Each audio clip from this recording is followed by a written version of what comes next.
Hello मेरे प्यारे विद्यार्थियों, जल्दी से तैयार हो जाओ। आज हम मॉडल पेपर हल करने वाले हैं।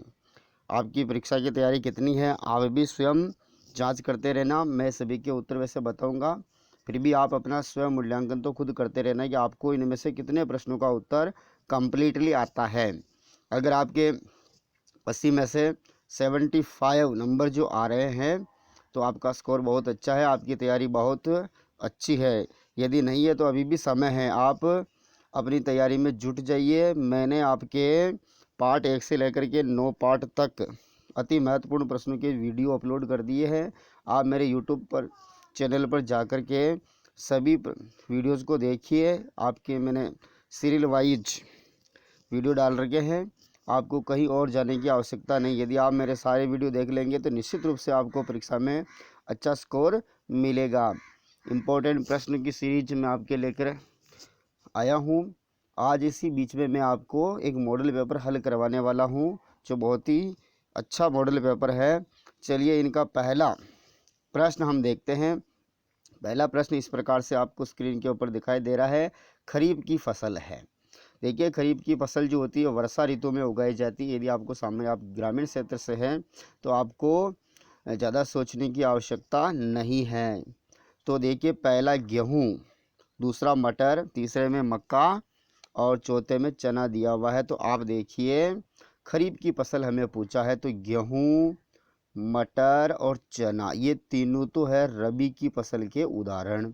अब ऑप्शन हमारा बचा हुआ सी, ये खरीफ की फसल है। कौन सी फसल है? खरीफ की। तो पहले में हो जाएगा हमारा से हो जाएगा।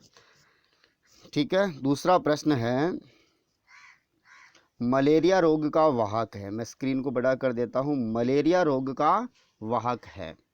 तो देखिए, मलेरिया मच्छर के काटने से होता है। तो आप डायरेक्ट ऑप्शन को भी पकड़ सकते हैं, कॉकरोच, तितली, मक्खी, ये तो नहीं है। तो हमारा मलेरिया रोग का वाहक मादा एनाफ्लीज मच्छर है। ए ऑप्शन यहाँ पर सही हो जाएगा, मादा एनाफ्लीज मच्छर। तीसरा प्रश्न है, संश्लेषित रेशा है, यानी कि जो फैक्ट्रियों में जिसका निर्माण होता है, पेट्रोकेमिकल से जिनको बनाया जाता है, तो वो रेशा कौन सा है? देखिए, इनमें ऑप्शन में ए में कपास, ब में नाइलॉन, स में ऊन और द में रेशम है। तो कपास, ऊन, रेशम ये तो प्राकृतिक रेशे हैं, जबकि नाइलॉन जो होता है वो संश्लेषित रेशा होता है। तो हमारा उत्तर क्या हो जाएगा? ब वाला हो जाएगा। प्रथम संश्लेषित, पूर्ण रूप से प्रथम संश्लेषित रेशा भी नाइलॉन है। नाइलॉन के बारे में और जानकारी बता दूं, इनका जो रेशा होता है इस्पात से भी मजबूत होता है। किससे मजबूत होता है? इस्पात से भी मजबूत होता है। ठीक है, नाइलॉन के रेशे से चट्टानों के ऊपर चढ़ने की रस्सियाँ, पैराशूट ये बनाए जाते हैं, जो कि आपके पैराशूट ये इनसे बनते हैं। ये भी इम्पोर्टेंट नाइलॉन के बारे में आप जानकारी रखें। अगला प्रश्न इस प्रकार से है, चौथा प्रश्न, निम्नलिखित में से किसको पीटकर चादरों में परिवर्तित किया जा सकता है? तो देखिए, धातु को पीट करके हम चादरों में परिवर्तित कर सकते हैं। तो देखिए, इनमें धातु कौन सा है? ऑप्शन ए में चांदी, ब में सल्फर, स में नाइट्रोजन और द में फॉस्फोरस जो लिखा हुआ है। आप देख सकते हैं कि सल्फर, फास्फोरस, नाइट्रोजन ये तो क्या है? ये तीनों ही क्या है भाई? अधातु है। क्या है ये? अधातु। जबकि जो चांदी है ये क्या है? धातु है। तो हम चांदी को पीट करके चंद्रनुमा आकृति में आभूषण बना सकते हैं, जैसा भी चाहे हम आकार दे सकते हैं। तो हमारा आंसर क्या हो जाएगा? ए वाला हो जाएगा। इसी प्रकार से अगला प्रश्न, समाप्त होने वाले प्राकृतिक संसाधन, नेचुरल रिसोर्सेज, इनमें से कौन सा है? तो देखिए, पहला है सूर्य का प्रकाश, वायु, जल, पेट्रोलियम। तो सूर्य का प्रकाश तो अक्षय है, असमाप्य है। जल और वायु ये भी समाप्त होने वाले नहीं है, प्रदूषित भले ही हो सकते हैं वायु और जल, परंतु समाप्त होने वाले नहीं है। तो समाप्त होने वाला प्राकृतिक संसाधन हो जाएगा पेट्रोलियम। इनके भंडार हमारे पृथ्वी के अंदर जो है वो सीमित है। तो ये जो जिनकी मात्रा सीमित होती है वो समाप्त होगा ही होगा।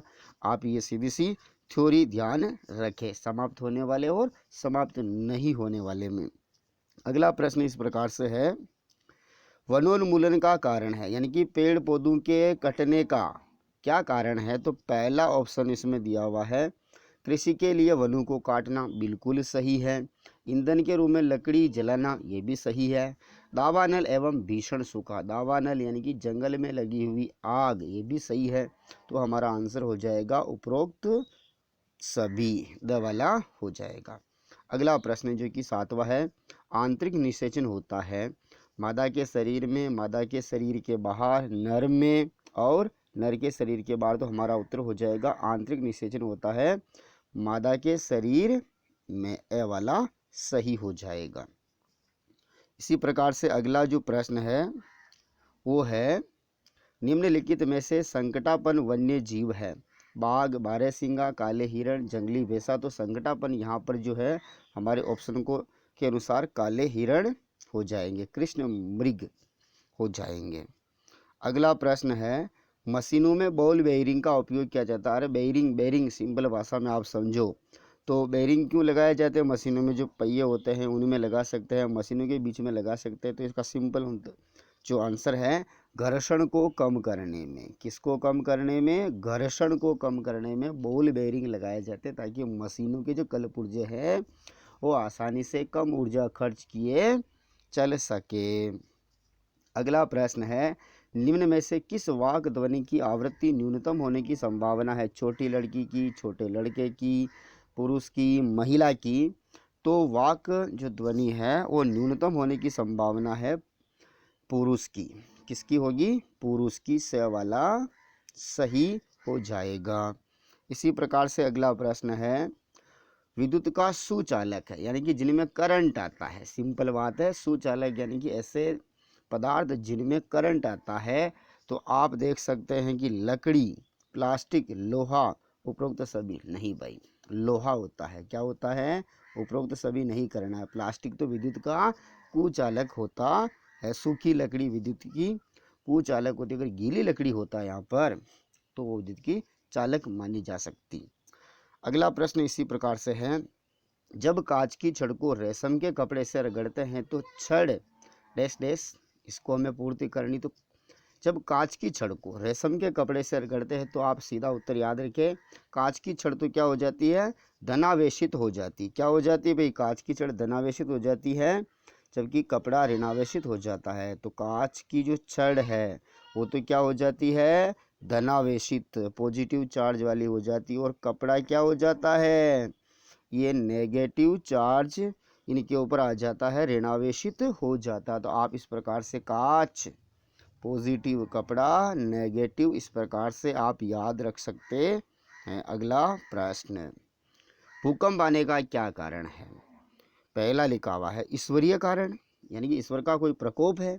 अति वर्षा, ज़्यादा बारिश हो जाए इसलिए भूकंप आ जाता है। पृथ्वी की प्लेटों की गतियाँ, ग्रहों की गतियाँ। तो आप इसको देखकर समझ गए होंगे कि जो भूकंप आता है, पृथ्वी का हिलना जो होता है वो पृथ्वी की प्लेटों की गतियों के कारण आता है। ठीक है, आप ऐसा नहीं कि ईश्वर का प्रकोप कर दो, नहीं, पृथ्वी की प्लेटों की गति के कारण भूकंप आता है। इसी प्रकार से अगला प्रश्न, लाल ग्रह के नाम से जाना जाता है, रेड प्लेनेट किसे कहते हैं? बताओ भाई। मंगल को, शुक्र को, शनि को, बुध को। तो लाल ग्रह किसे कहते हैं? मंगल को। मार्स को किसे को कहते हैं? मंगल को लाल ग्रह के नाम से जाना जाता है। इसी प्रकार से अगला प्रश्न, रुधिर में ऑक्सीजन की वाहक क्षमता कम करने वाली गैस है? बताइए। कार्बन डाइऑक्साइड है, कार्बन मोनोऑक्साइड है, जलवाष्प है, ओजोन गैस है। तो देखिए, कार्बन मोनोऑक्साइड गैस होती है, यह रुधिर में ऑक्सीजन की वाहक क्षमता को कम कर देती है। इस प्रकार से ये आपके वस्तुनिष्ठ प्रश्न, एबसद वाले प्रश्न कंप्लीट होते हैं। अब हम आगे के प्रश्न में बढ़ते हैं। प्रश्न नंबर 2 आप स्क्रीन के ऊपर देख सकते हैं। यह है, उचित शब्द छांट कर रिक्त स्थानों की पूर्ति कीजिए। तो यहाँ पर ये कुछ उचित शब्द हमें दिए गए हैं, इनको ही यूज करके रिक्त स्थानों में हमें फिल करना है, भरना है। तो पहला रिक्त स्थान में आपको स्क्रीन को थोड़ी बड़ी करके बता रहा हूँ, फलीदार पौधों की जड़ों में रिक्त स्थान पाए जाते हैं। तो इनमें देखिए क्या पाए जाते हैं फलीदार पौधों की जड़ों में। तो आपको यहाँ पर दिख गया होगा, आपने पढ़ा है कि फलीदार पौधों की जो जड़ें होती है उनमें, मैं थोड़ी स्क्रीन को नीचे कर रहा हूँ, उनमें जो पाया जाता है वो पाया जाता है राइजोबियम बैक्टीरिया। क्या भरेंगे पहले में? Rhizobium bacteria. तो फलीदार पौधों की जड़ों में क्या पाया जाता है? Rhizobium bacteria. दूसरा, टाइफाइड रिक्त स्थान के द्वारा होता है। तो टाइफाइड किसके द्वारा होता है? जीवाणु के द्वारा। ये इसमें जीवाणु आ जाएगा। थर्मोसेटिंग प्लास्टिक का उदाहरण है। तो थर्मोसेटिंग प्लास्टिक का उदाहरण आप सेकंड में देख सकते हैं, बेकेलाइट है। क्या है? बेकेलाइट। धातुएं ऑक्सीजन से क्रिया कर रिक्त स्थान बनाती है। क्या बनाती है? रिक्त स्थान थोड़ी बनाती है। क्या भरेंगे? तो इधर ही साइड में लिखा हुआ है, ऑप्शन के अनुसार हम देखेंगे कि धातुएं ऑक्सीजन के साथ क्रिया करके धात्विक ऑक्साइड बनाती। क्या बनाती है? धात्विक ऑक्साइड बनाती है। तो ये धात्विक ऑक्साइड यहाँ लिखा हुआ है, उसको हम यहाँ फिल कर देंगे। अभी मैं फिल नहीं कर सकता हूँ, मेरे पास इतनी जगह नहीं है। अगला प्रश्न इसी प्रकार से है, रिक्त स्थान जीवाश्म ईंधन है। तो रिक्त स्थान तो जीवाश्म ईंधन नहीं है, तो इनमें देखेंगे कि पेट्रोलियम लिखा हुआ है। क्या लिखा हुआ है? एक पेट्रोलियम जीवाश्म ईंधन है, ये जीवों के अवशेषों से बना, तो ये इसमें फील कर देंगे। इसी प्रकार से अगला प्रश्न है, प्रवासी पक्षी सुदूर क्षेत्रों से डैश डैश परिवर्तन के कारण पलायन करते। तो डैश के तो कारण नहीं करते हैं, इनका भी कोई न कोई कारण है जो यहाँ पर छिपा हुआ है। अभी आपको ये देखिए, मौसम। क्या लिखा हुआ है? मौसम। मौसम में परिवर्तन के कारण, जिसको हम जलवायु में परिवर्तन के कारण भी कह सकते हैं। तो इस स्थान में मौसम भरेंगे। अगला प्रश्न इसमें है, टेडपोल का वयस्क में रूपांतरण कहलाता है। टेडपोल ये मेंढक से संबंधित है। किससे संबंधित है? मेंढक से। तो इसमें आप देख सकते हैं, मैं थोड़ा सा इनको बड़ा कर देता हूँ। तो देखिए, टेडपोल का वयस्क में रूपांतरण क्या कहलाता है? तो यहाँ से देखिए, ये कायांतरण लिखा हुआ, लास्ट में क्या लिखा हुआ है? कायांतरण। ये कायांतरण शब्द इसमें आ जाएगा। अगला प्रश्न इसमें है 8वां, जूतों के तले रिक्त स्थान के कारण घिस जाते हैं। तो किसके कारण घिसते हैं? घर्षण के कारण। किसके कारण घिस जाते हैं? जूतों के जो तलवे होते हैं वो घर्षण के कारण घिस जाते हैं। इस प्रकार से ये आपके रिक्त स्थान तो कंप्लीट होते हैं। ये इंग्लिश में है, इसका इंग्लिश वर्जन है। जिनको हिंदी कम समझ में आती है वो इंग्लिश में देख सकते हैं। तीसरा जो प्रश्न है ये कह रहा है, भाई जो वाक्य सत्य है उनके ऊपर तो टी लिखो, जो वाक्य असत्य है उनके ऊपर एब लिखो। यानी कि सत्य और असत्य वाले प्रश्न है। तो इन प्रश्नों को भी हम थोड़ा जूम कर लेते हैं, मैं यही आपको समझा देता हूँ किसमें क्या लिखना है।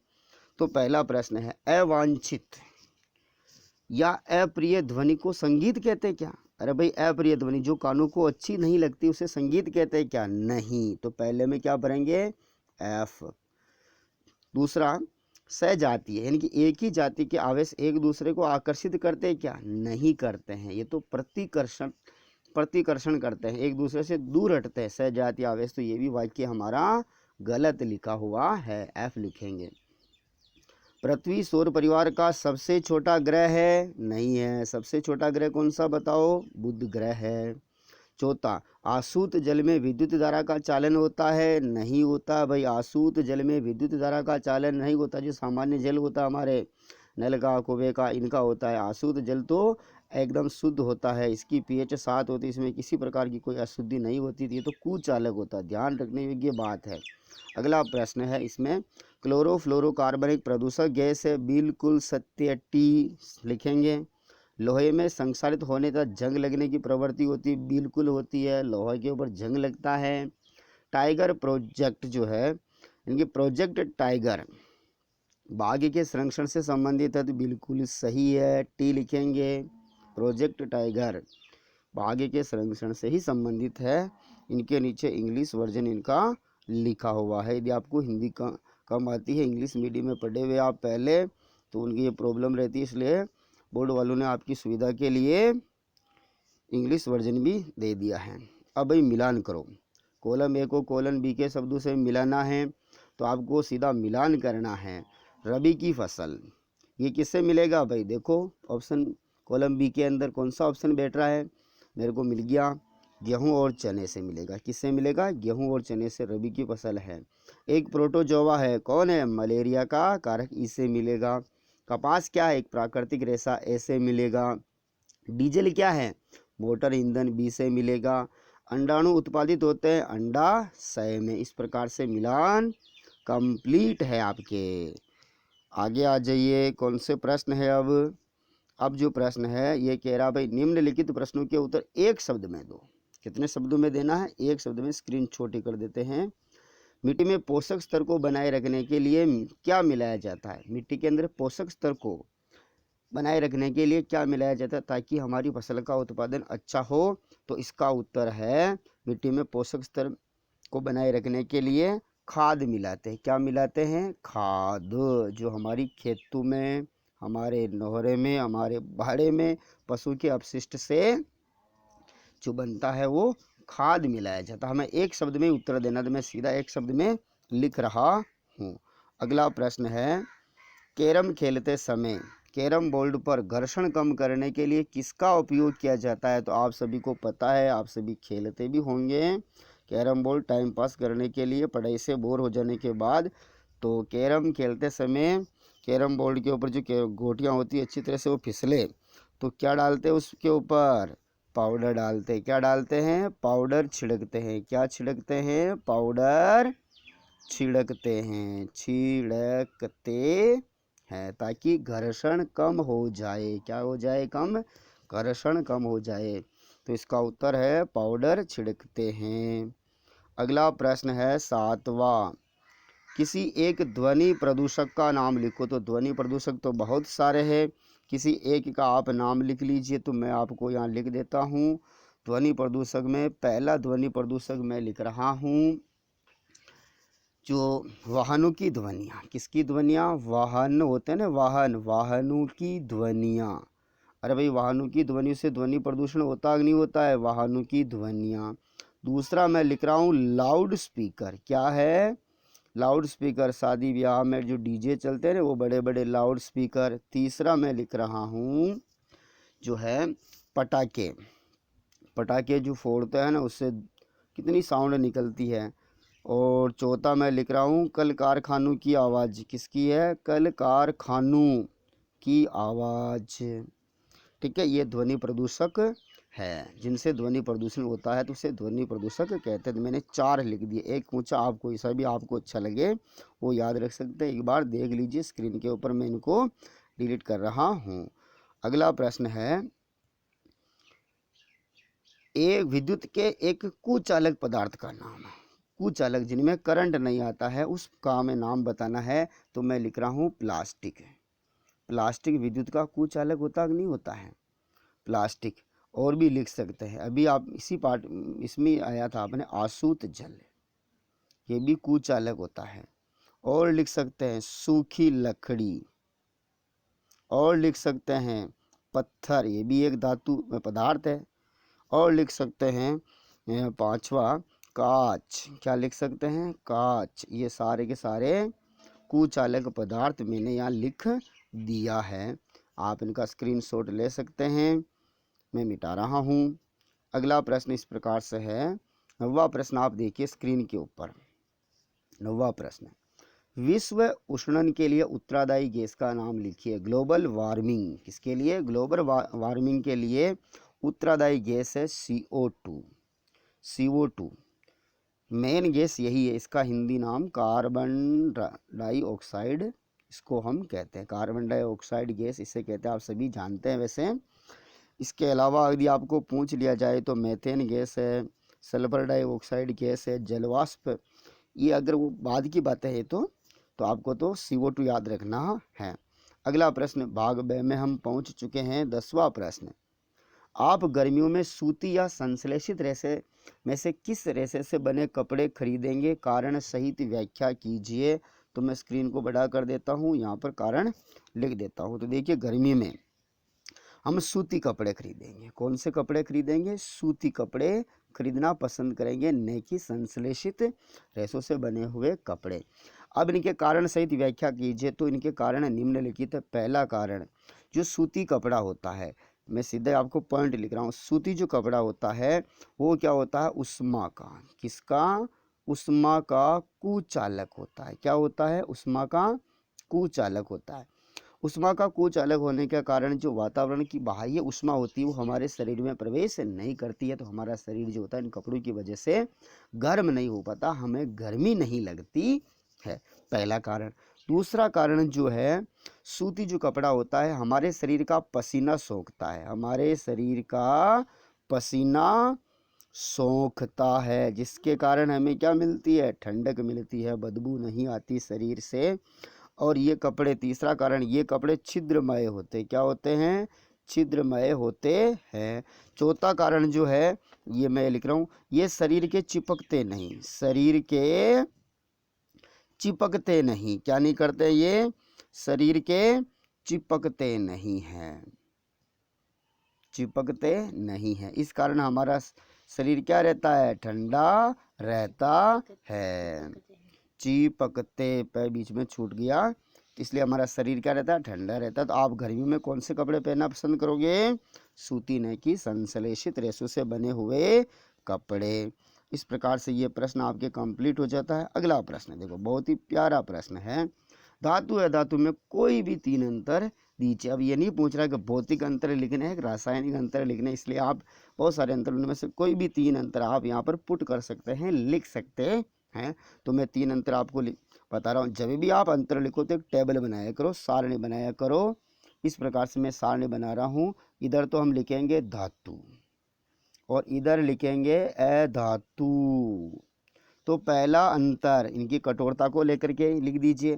धातुएं कठोर होती है, इसमें पहला अंतर लिखें, अधातुएं कठोर नहीं होती है।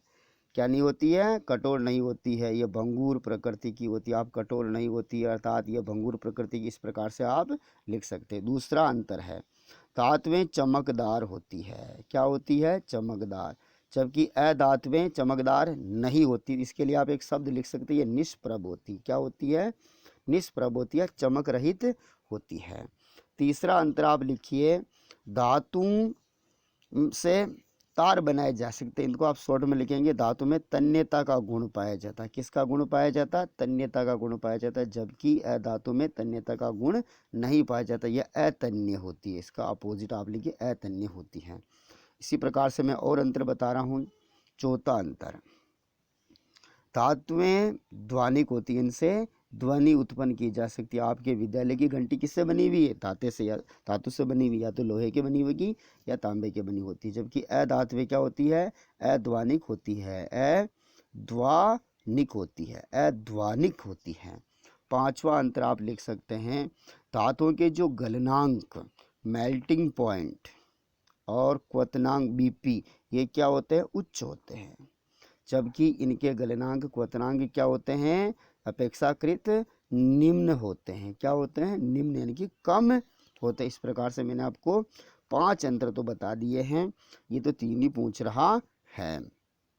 इसी प्रकार से अगला प्रश्न, संगमरमर के फर्श पर साबुन के पानी से भरी बाल्टी उलट जाए तो फर्श पर आपके लिए चलना आसान होगा या कठिन, अपने उत्तर का कारण भी दीजिए। तो इसका उत्तर जो है आपके घर्षण वाले पार्ट से, कहाँ से है, ये घर्षण वाले पार्ट से।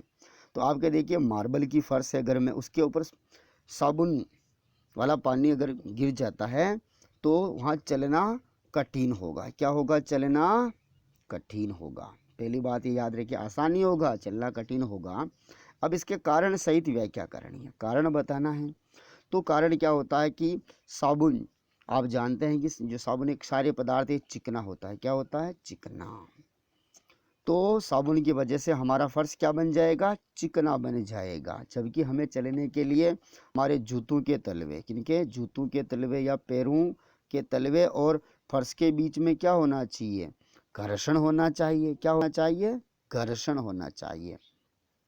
तो साबुन की वजह से हमारे जूतों के तलवे, जूतों के जो तलवे होते हैं और फर्श के बीच में, फर्श के बीच में जो घर्षण है ना, ये घर्षण बीच वाला, इस घर्षण का मान कम हो जाता, अत्यंत कम हो जाता है, जिसके कारण फिसलने की संभावना रहती है। किसकी संभावना, फिसलने की संभावना रहती है।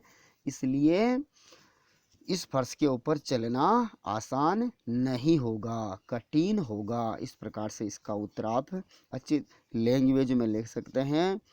ठीक है भाई। तो अगला प्रश्न ये कंप्लीट होता है। अगला प्रश्न इस प्रकार से है, 13वां प्रश्न। देखिए मैं छोटी कर देता हूँ, आप पढ़ लीजिए। आग बुझाने के लिए पानी के इस्तेमाल से पूर्व विद्युत आपूर्ति बंद क्यों की जाती है, समझिए। तो मेरे प्यारे विद्यार्थियों, आप जानते हो जो पानी होता है, पानी विद्युत का, किसका, विद्युत का चालक होता है। अरे सामान्य पानी, आशुद्ध जल की बात नहीं कर रहे हैं, सामान्य पानी चालक होता है। तो आग लग रही है, फायरमैन पाइप से पानी की बौछार आग के ऊपर, ये आग की लपटें हैं, इनके ऊपर पानी से क्या करेगा, पाइप के द्वारा, ये पाइप हाथ में पकड़ रखा है, यहाँ से वो बौछार करेगा तो पानी पाइप से यहाँ पर कुछ, यहाँ पर भी आ सकता है वापस से उल्टा रिसाव करके। तो आग लग रही है और माना कि यहाँ पर बिजली के तारों को ये आग की लपटें छू रही है और पानी भी बिजली के तारों को टच कर रहा है। तो यहाँ से क्या होगा, विद्युत का झटका इस फायरमैन जो यहाँ पर ये खड़ा है इसको लग सकता है और इसकी जान भी जा सकती है। आग बुझाने के चक्कर में ये मर सकता है।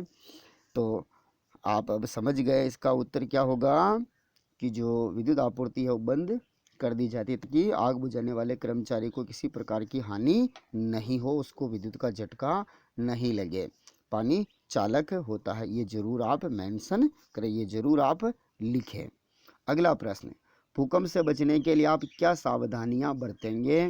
तो देखिए भूकंप से बचने के लिए हमने निम्नलिखित सावधानियां बरतेंगे। तो पहली सावधानी इस प्रकार से है, तो यदि आप घर के अंदर है और आपका घर शहर में है, चारों ओर बिल्डिंग्स है, बिल्डिंग ही बिल्डिंग है, मकान ही है, आपको बाहर भी निकलेंगे तो भी खतरा है, अंदर भी खतरा है, तो आप क्या करेंगे, अपने घर के अंदर, ठीक है, जहाँ दरवाज़ा होता है, जहाँ मजबूत जो भाग होता है उसके नीचे आप छिप सकते हैं। ठीक है। दूसरा तरीका जो है, यदि आप ग्रामीण परिवेश में रहते हैं और भूकंप अचानक आ जाता है तो अपने घर से आप बाहर निकल जाइए, किसी बड़े पेड़ के नीचे आप नहीं रुके, घर से बाहर निकलना बड़े पेड़ के नीचे नहीं रुके। और ख़ास बात ये ध्यान रखें, जो बिजली के खंभे होते हैं, बिजली के तार होते हैं, उनके पास आप नहीं रुके, इनसे दूर आप खुले मैदान में चले जाइए। कहाँ चले जाइए, खुले मैदान में चले जाइए और वहाँ पर आप भूमि पर लेट जाइए या बैठ जाइए। मकानों के पास, पेड़ों के पास, बिजली के तारों के पास आपको नहीं रुकना चाहिए।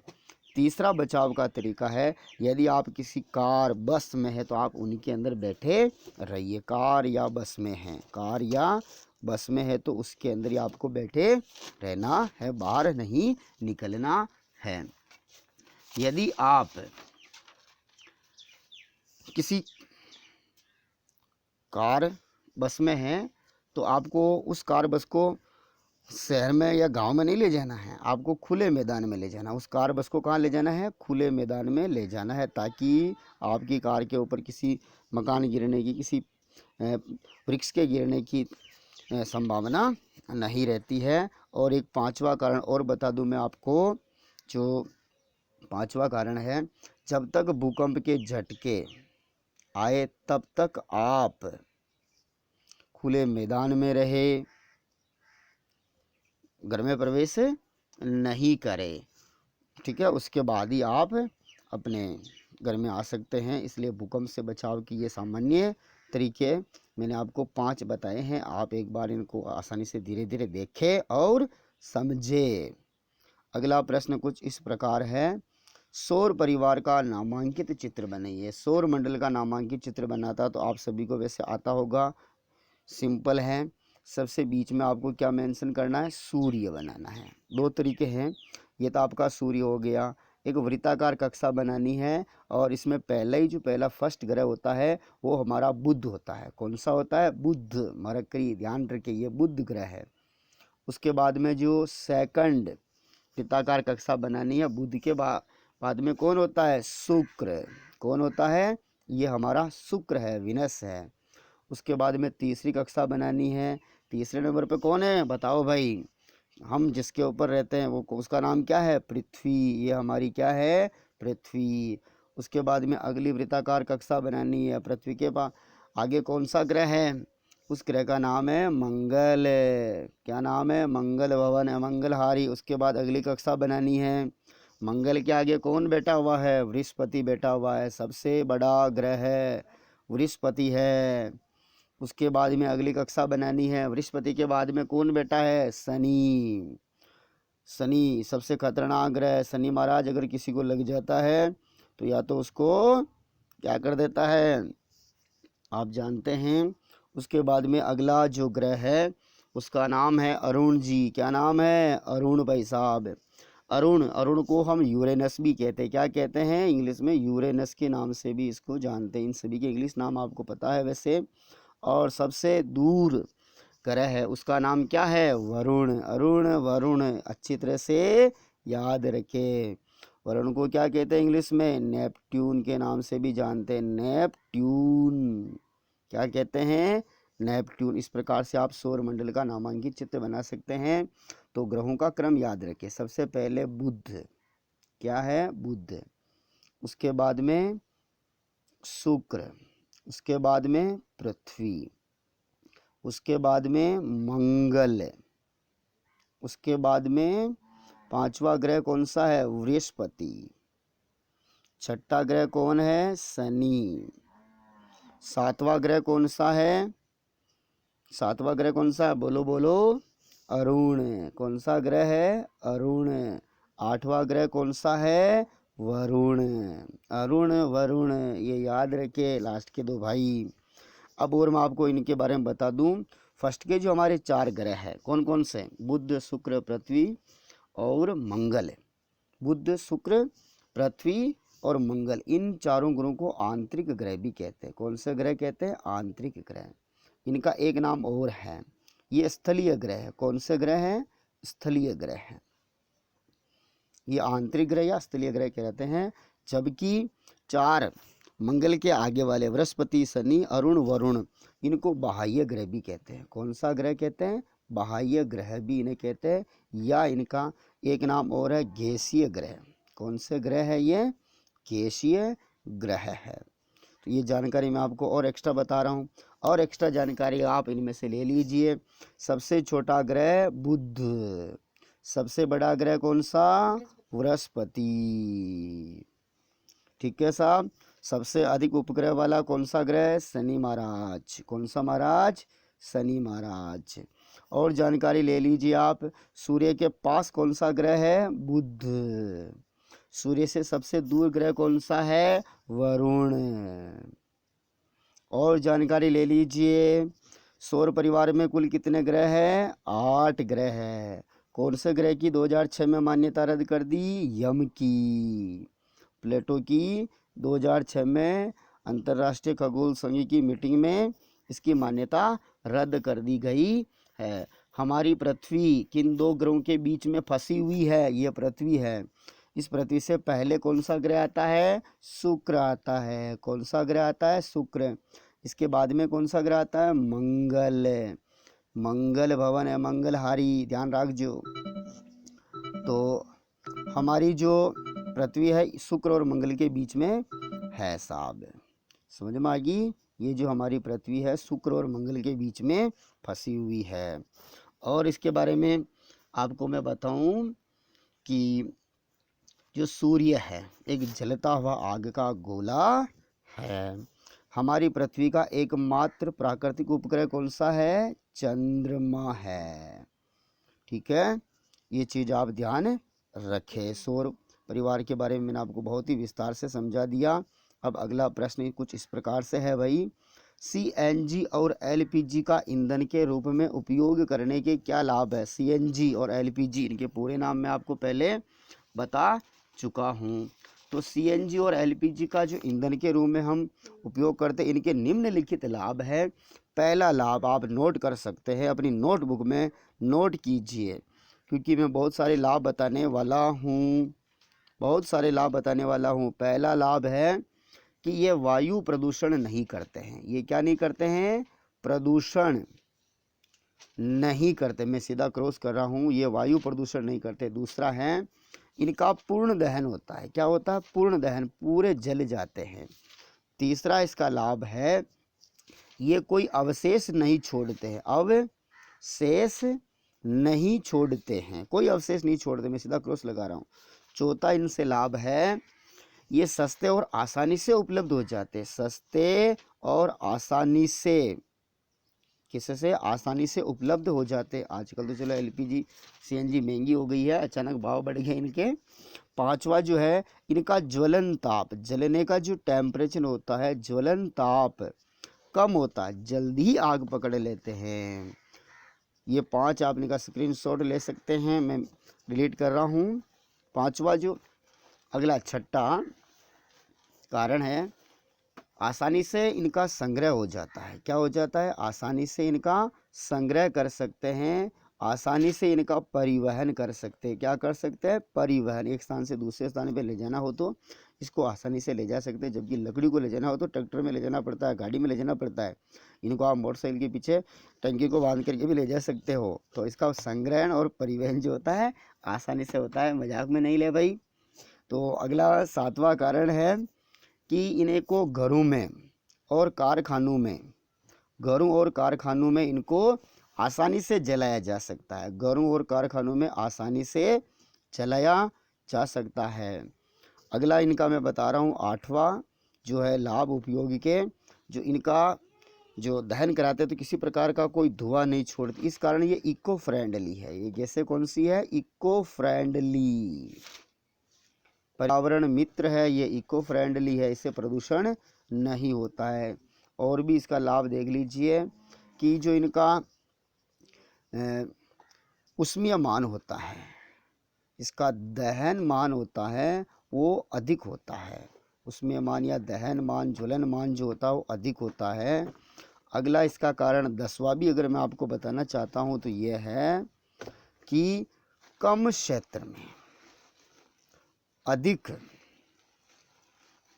ईंधन को, कम क्षेत्र में अधिक ईंधन को संग्रह कर सकते हैं, स्टोरेज कर सकते हैं। आपने देखा होगा जो आपकी गैस की टंकी होती है एक छोटी सी, जिसके अंदर 14 किलो गैस भरी जा सकती है। अगर 2 परिवार वाली हमारी फैमिली है तो 4 या 5 महीने तक वो टंकी चल जाती है। जैसा कि मेरा परिवार अभी छोटा परिवार, संयुक्त परिवार नहीं है, मेरा एकल परिवार है। मैं थोड़ा घर से बाहर रहता हूँ, इसलिए मेरे 5 महीने चल जाती है। अगला प्रश्न है अपने इस प्रकार कि नर जनन तंत्र का नामांकित चित्र बनाइए। तो मैंने इससे पूर्व जो वीडियो अपलोड किया उसमें नर जनन तंत्र के बारे में मैंने आपको समझाया। तो मैं यहाँ पर एक छोटा सा डायग्राम बना रहा हूँ।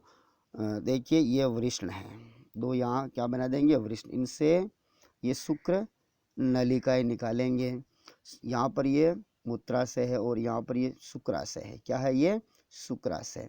और यहाँ पर ये शिश्न है, ठीक है, ये शिश्न मुंडत, ये है वृषण। क्या है? ये वृषण।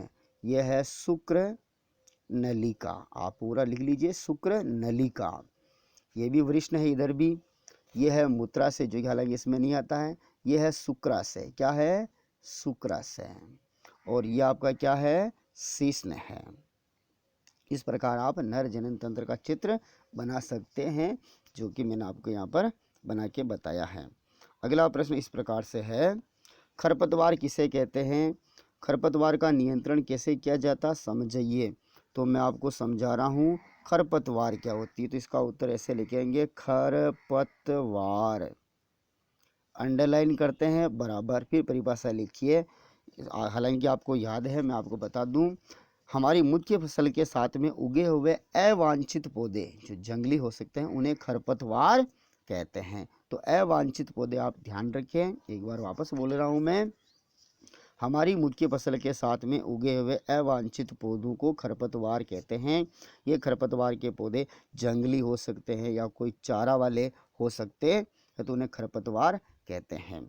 अब इनका जो खरपतवार का नियंत्रण कैसे करेंगे? तो नियंत्रण करने की कुछ विधियां या तरीके हैं। पहला है खेत की या फसल की निराई गुड़ाई करके, निराई गुड़ाई करके। अब निराई गुड़ाई में क्या कर दें? इसके लिए एक कृषि का उपकरण होता है जिसका नाम है कुदाली। इस कुदाली से हमारी फसल में हम क्या करते हैं, खुदाई करते हैं। जो भी अनावश्यक पादप होते हैं उनको हम क्या कर देते हैं, हटा देते हैं। क्या कर देते हैं, हटा देते हैं। तो इसे निराई गुड़ाई करना कहते हैं या कहलाता है। निराई गुड़ाई में और भी आप बात याद रख सकते हैं, यदि आपके हाथ में कुदाली नहीं है तो आप हाथों से भी, किससे, हाथों से भी खरपतवार के पादपों को जड़ सहित निकाल सकते, नहीं निकाल सकते, जड़ सहित निकाल सकते हैं। ठीक है, ये निराई गुड़ाई में आप लिखेंगे। दूसरी विधि हैरो या पटेलो जिसे कहते हैं, ये आपके हैरो या पटेलो जो होता है ये कंघी होती है। क्या होती है, कंगा होता है ना, कंगा जैसा एक उपकरण होता है। इस प्रकार से एक उपकरण होता है ये। इसको किसके द्वारा चलाया जाता है, ट्रैक्टर के द्वारा। किसके द्वारा, ट्रैक्टर के द्वारा चलाया जाता है। और फसल बोने से पूर्व जो भी चारा होता है ना, तो वो क्या होता है, इनके अंदर ये जो होते हैं इनके बीच में चारा होता है, वो फंस करके बाहर जड़ सहित आ जाता है और वो सूख जाता है। तो इस प्रकार से हम हैरो या पटेलों के द्वारा भी खरपतवार का नियंत्रण कर सकते हैं। तीसरा है खरपतवार नाशी का उपयोग करके। खरपतवार नाशी आपके सिलेबस में दिया हुआ 2,4-D, क्या लिखा हुआ, 2,4-D एक केमिकल्स है, रसायन है, ये खरपतवार नाशी है। इसको आप पानी में मिला करके, जो एक मशीन होती है उस मशीन का नाम क्या है, मैं लिख रहा हूँ स्प्रेयर मशीन। कौन सी मशीन है, स्प्रेयर मशीन होती है।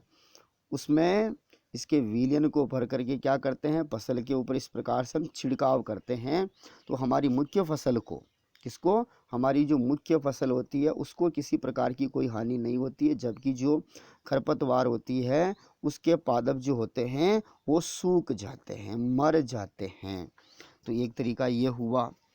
ठीक है, खरपतवार के नियंत्रण का तरीका इस प्रकार से हमें इसका नियंत्रण कर सकते हैं। तो मैंने आपको 3 तरीके बता दिए हैं। अथवा सिंचाई किसे कहते हैं, जल संरक्षित करने वाली 2 विधियों का वर्णन कहते हैं। तो सबसे पहले हम सिंचाई की परिभाषा लिखेंगे। इसी प्रकार से अगर हमें ऊपर वाला प्रश्न नहीं आता तो नीचे वाला कर सकते हैं। अथवा में से दोनों में से एक करना होता है। सिंचाई, इसकी परिभाषा ये होती है, हमारी फसल को, यानी कि फसल को आवश्यकता अनुसार समय समय पर पानी देना क्या कहलाता है, सिंचाई कहलाता है। फसल को आवश्यकता अनुसार समय समय पर पानी देना सिंचाई कहलाता है।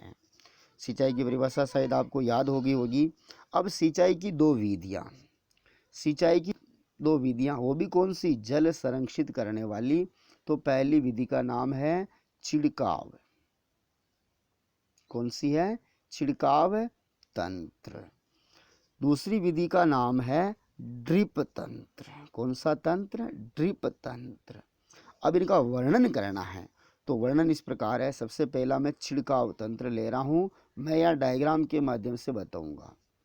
छिड़काव में आप समझ गए कि छिड़काव तंत्र में जैसे बारिश होती है उसी प्रकार से जो ये हमारी जैसे फसल होगी, वे खेत है, ये फसल के जो है पादप है, हम क्या करते हैं यहाँ पर पाइप बिछा देते हैं। पाइप में क्या करते हैं, लोहे की एक नली होती है, उसके ऊपर एक नोजल लगा होता है। इस प्रकार से ये नोजल लगे हुए हैं। अब ये पाइप का कनेक्शन हमारी विद्युत मोटर से है। ये विद्युत मोटर है, यहाँ पर लगी हुई है। तो यहाँ से जैसे ही हम मोटर को बटन ऑन करेंगे तो पाइपों में पानी आएगा। आगे से ये पाइप जो होते हैं बंद होते हैं, तो पानी किस में जाएगा, इन लोहे की नलिकाओं में ऊपर जाएगा। और नोजल से क्या होगा, चारों ओर नोजल घूमते हैं और इस प्रकार से ये पानी को फव्वारे के रूप में बाहर निकालते हैं। सभी से इस प्रकार से पानी बाहर निकलेगा और फसल के ऊपर क्या होगा, वर्षा की बूंदों के रूप में गिरता है। तो कम समय में 5 या 6 घंटे की जो हमारे यहाँ पर 3 फेस गाँव में लाइट आती है, उससे हम करीब 1 बीघा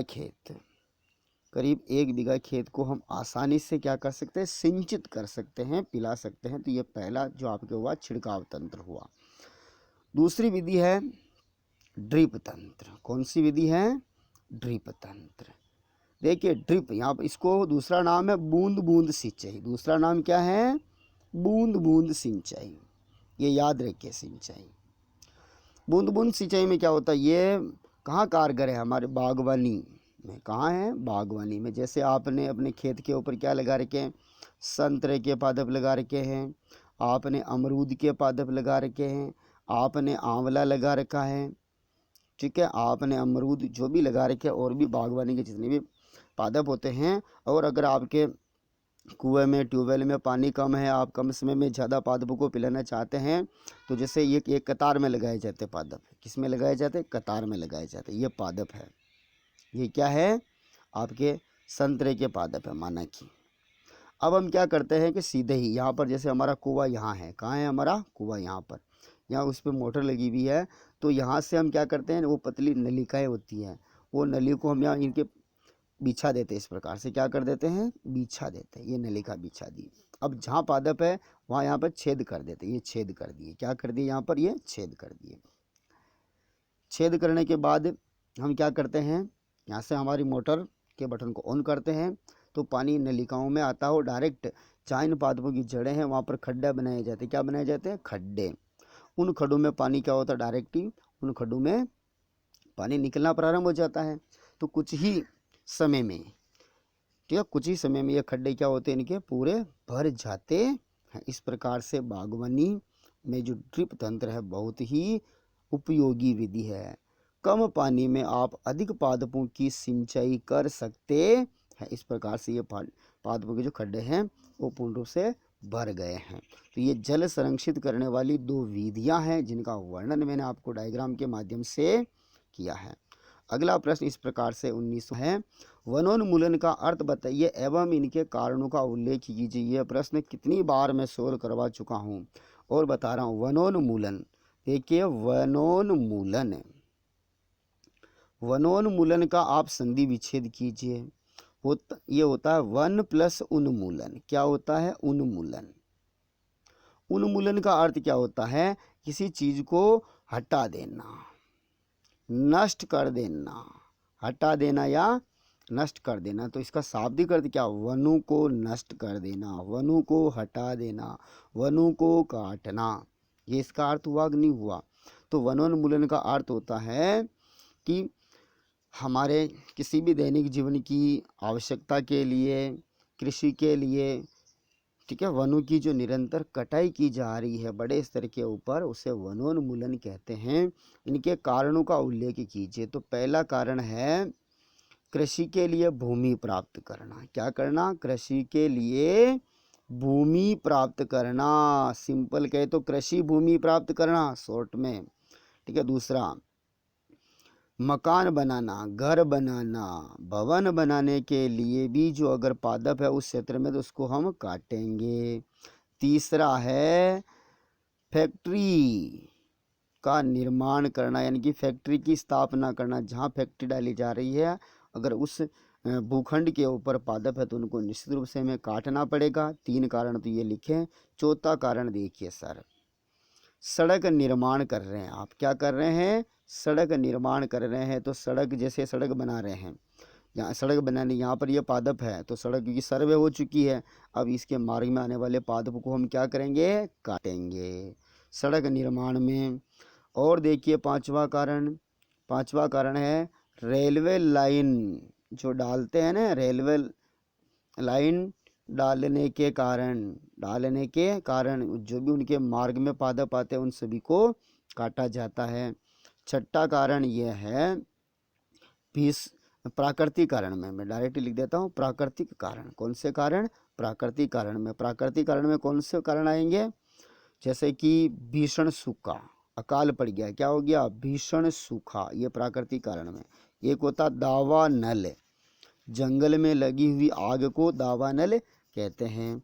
अगला कारण और भी है पशुओं की अति चराई, पशुओं की अति चराई या अतिचारण भी कह सकते हैं। किसी मैदान में पादप है और वहाँ पर हम पशु को चराते हैं तो भी पादपों का उन्मूलन हो जाएगा, क्योंकि पशु पादपों को खा जाते हैं। तो इस प्रकार से आप डिस्क्रिप्टिव रूप से इनको समझा सकते हैं। अथवा का जो है रेड डेटा पुस्तक क्या है? किन्हीं 2 संकटापन जंतु के नाम लिखे। तो रेड डेटा पुस्तक क्या है? ऐसी पुस्तक जिसके अंदर संकटापन, ये शब्द याद रखना बहुत जरूरी है।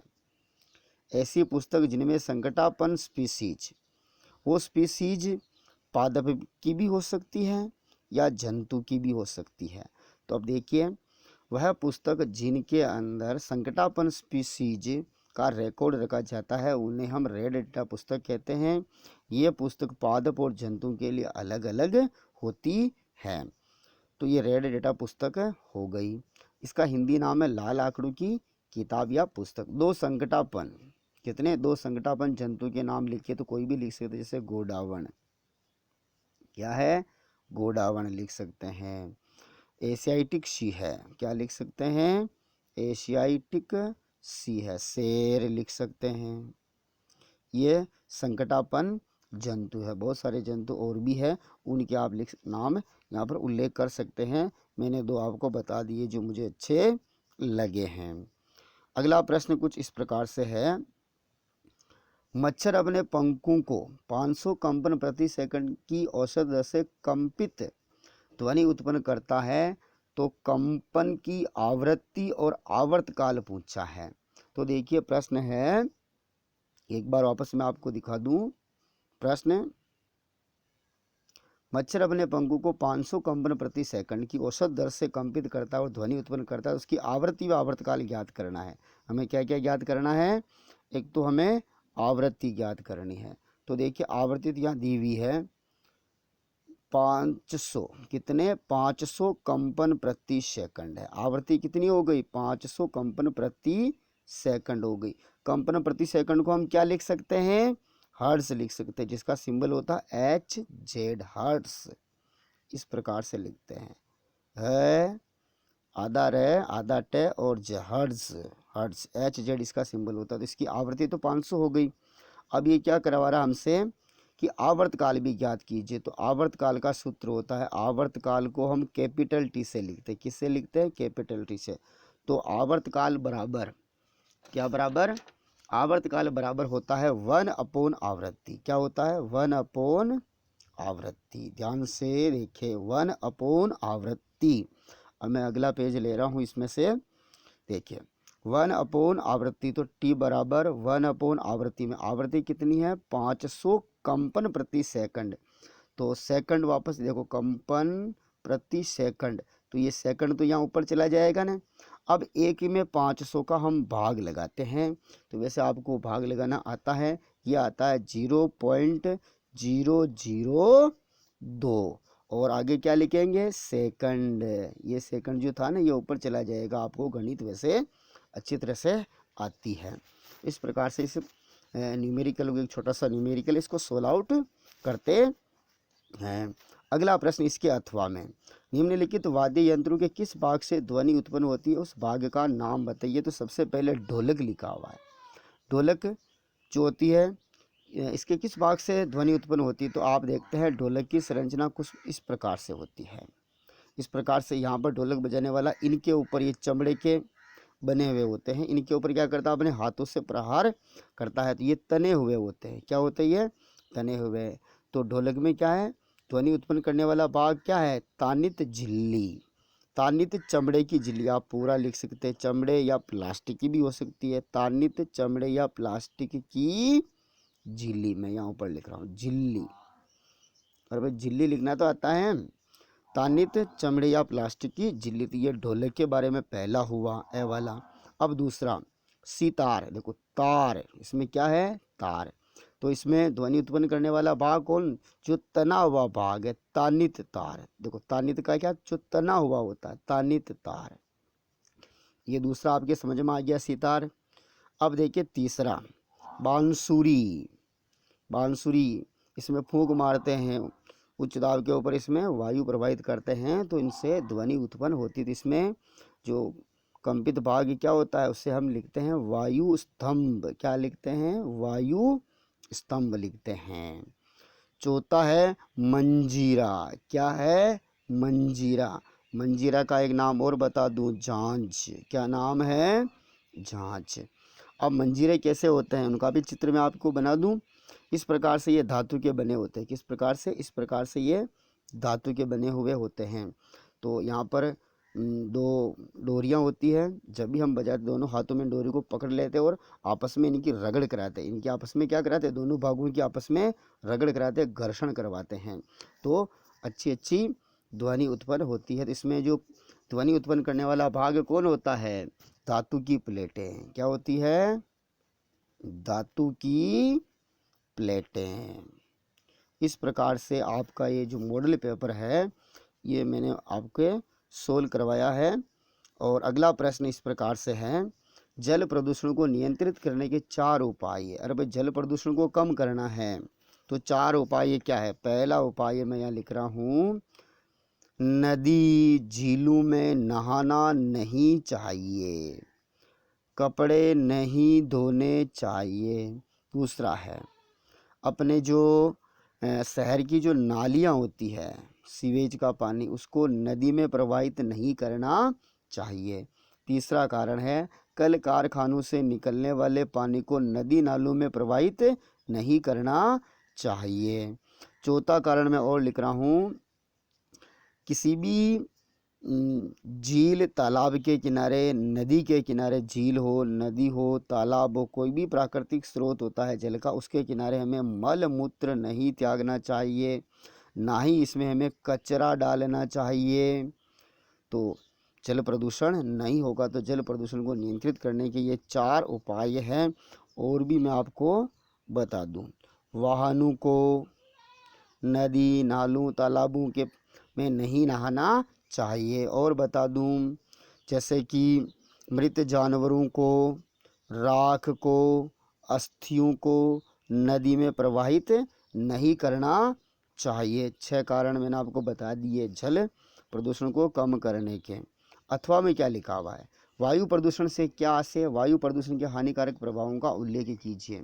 तो वायु प्रदूषण का जो अर्थ होता है, वायु में अवांछित या जहरीली, वायु में अवांछित या जहरीली गैसों का मिलना क्या कहलाता है, वायु प्रदूषण कहलाता है। इसको हम दूसरे शब्दों में इस प्रकार से भी लिख सकते हैं कि वायु की गुणवत्ता में परिवर्तन होना, वायु की गुणवत्ता में परिवर्तन होना वायु प्रदूषण कहलाता है। अब आप जानते हैं कि वायु की गुणवत्ता क्या है।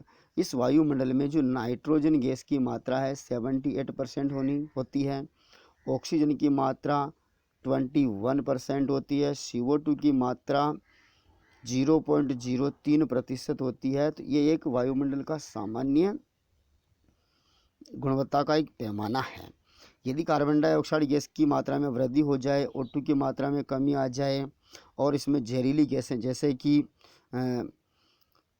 यह लिख रहा हूँ मैं, सल्फर डाइऑक्साइड गैस मिल जाए, नाइट्रोजन डाइऑक्साइड गैस मिल जाए, कार्बन मोनोऑक्साइड गैस मिल जाए और कार्बन डाइऑक्साइड गैस की मात्रा में वृद्धि हो जाए, तो हम क्या कहेंगे, वायु प्रदूषण हो रहा है। कार्बन के कण ज़्यादा मिल जाए तो ये वायु प्रदूषण का मैंने आपको पूरा डिस्क्रिप्टिव समझाया, वर्णनात्मक रूप से समझाया।